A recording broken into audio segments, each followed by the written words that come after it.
Hello everyone, my name is Brooke and I would like to welcome you to my presentation on successful aging through young, middle, and older adults. Today I'm going to explain the main theme throughout these stages and how they all are an important part of each stage. Aging. It is no secret that we are living longer lives than once thought possible. By the year 2050, the world population of those aged 80 and above will triple, approaching 400 million. How we age depends on many factors. Our biological system naturally increases and reaches peak in early adulthood. It then declines at a rate determined in part by our lifestyle choices and environment throughout life. Presently, research is taking place with animals and older adults. The difficulty with the present research is unknown age-related diseases. Age-related changes accumulate from early life, affecting organ systems years before disease diagnosis. What can we do to catch those early age-related diseases? Intervention. Early intervention to reverse or delay the onset of age-related disease must begin while people are in their youth. We can test slow aging with model organisms. The difficulty with these non-human models is the lack of multifactorial risks and exposures that shape human aging. A solution to this is using the first half of life's course before most diseases establish. The main obstacle of studying aging prior to older adulthood and diseases is the absence of methods during young adulthood. Let's begin with the age-related model. Young adult. Stressful life events are better maintained than adolescent years during this time. A positive social network may work against cognitive decline. In fact, those showing strong signs of positive social networks are at 60% less likely to show signs of dementia in their later years. Relationships become a better investment as a young adult, and personality traits remain stable in this stage. Researchers have found, for example, that positive affect in early adulthood predicts mortality in older age. Physical activity and energy expenditure isn't on the minds of young adults the same way it is on the minds of older adults. Physical activity is thought of at the gym, playing ball, or dancing. At this stage, young adults are more capable in free living activity and energy while maintaining it is easy. The most important thing to know at this stage is your future self will depend on the decisions you're making now. In addition to the young adult's physical well-being, their cognitive state is equally important. Education and later life education are relating factors to later stages of cognition.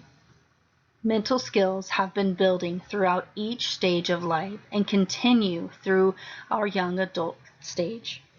Despite fewer physical and cognitive changes occurring than previously seen during adolescence, gradual transitions in cognitive development continue throughout the 20s and 30s.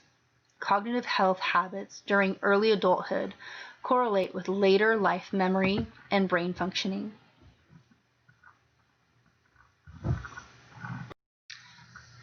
As we move from the young adult stage, we move into middle adult stage.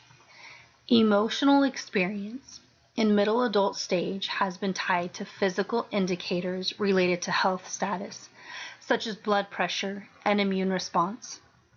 It is related to both physical morbidity and mortality. Negative social exchanges are related to poorer health and more frequent endorsements of depressive symptoms. It is better for an individual's health to find focus on their own well-being and value systems they put in place.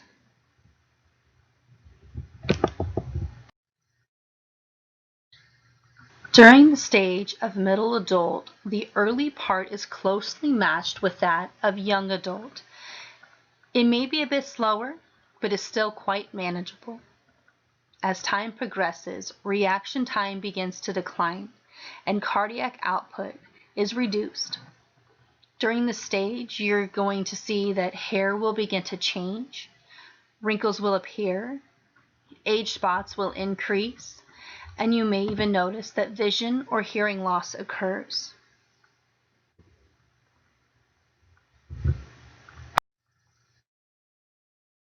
Aside from the physical differences that we will see, the brain is at its greatest during middle adult life.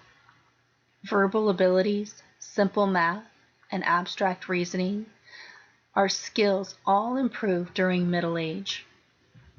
The adult brain is able to rewire while incorporating experiences and behaviors since birth.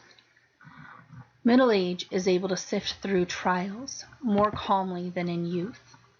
But don't let that downplay. It is the most stressful time during this stage. A growing number of studies have found that older adults embedded in strong social networks and high levels of social activity are less likely than their more socially disengaged peers to experience declines in cognitive functioning. Experimental studies suggest that changes in network composition are voluntary. When asked about the desire to interact with potential social partners, older adults more often state preferences for familiar and emotionally close social partners, whereas younger adults more often choose the social partners in novel situations. Inactivity can worsen chronic illness. It is especially important for the older adult to improve strength, balance, and flexibility. Motor abilities will slow, as well as response time. The older adult's skin becomes less elastic and thin. Increased hearing and vision loss will occur, and the risk of disease is higher. Common pains will become chronic, such as arthritis. Finding activities or hobbies during this stage is crucial. This stage of cognition slows problem solving and reduces memory function. Hobbies or teaching will keep the brain active and abilities of hand-eye coordination sharp. It is becoming increasingly clear that relationships need to be emotionally meaningful and positive. Emotional well-being and distress depends centrally on social relationships. The most commonly reported daily stressors are interpersonal tension and interpersonal stressors and can lead to high levels of emotional distress.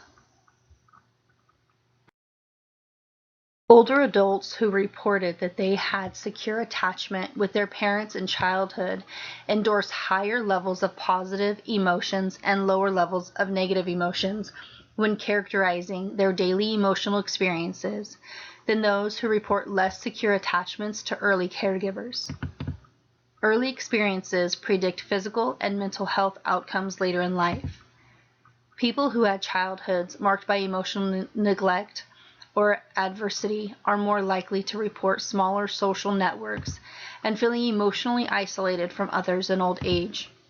It is important to remain active throughout life and learn new skills. Fueling your brain will help with your memory. It is also important to minimize the risk of disease.